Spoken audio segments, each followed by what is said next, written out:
जैसे आपने अपने अपने बच्चों को सिखाया,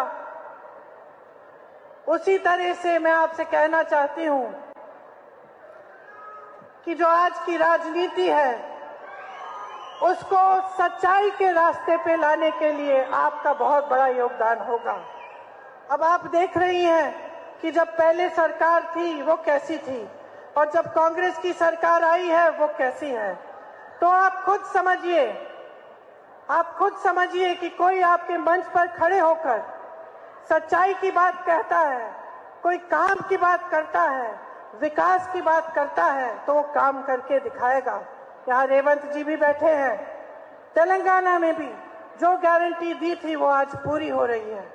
तो जो हमने आपके सामने कहा वो हम करके आपको दिखा रहे हैं।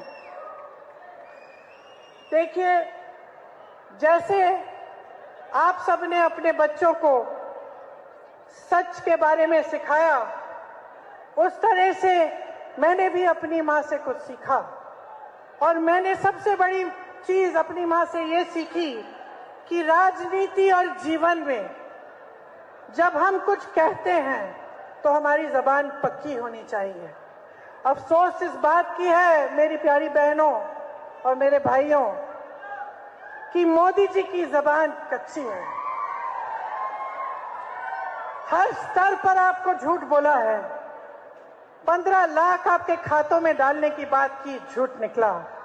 2 करोड़ रोजगार की बात की, झूठ निकला। इलेक्टोरल बॉन्ड जैसी स्कीम लाए, तमाम ऐसी स्कीमें लाए जिससे आप कमजोर हुए। भ्रष्टाचार की बात की, अपनी पार्टी को वॉशिंग मशीन बना दी। जो भ्रष्ट है वो उसमें चले जाए, साफ हो जाता है। लोकतंत्र को कमजोर किया, सरकारों को खरीदा पैसों से। सबने उनकी वाह की, लेकिन सच्चाई ये थी कि ये गलत बात था। लोकतंत्र को मजबूत नहीं कमजोर करने की बात थी। इसीलिए ये सारी सच्चाइयां बहनों और भाइयों आज आप अपनी आंखों के सामने देख रहे हैं। अब आपके हाथों में एक बहुत बड़ी जिम्मेदारी है। आपको देश के प्रधानमंत्री को जवाबदेह बनाना पड़ेगा। आपको उनसे ये कहना पड़ेगा कि हमें ये सब बातें नहीं सुननी, हमें ये झूठ नहीं सुनने कि कोई राजनीतिक दल हमारे गहने चोरी करके किसी और को दे देगा, हमारे मंगलसूत्र चोरी करेगा। हमें ये हिंदू मुसलमान की बात नहीं सुननी। अब हमें सुननी है अपने विकास की बात।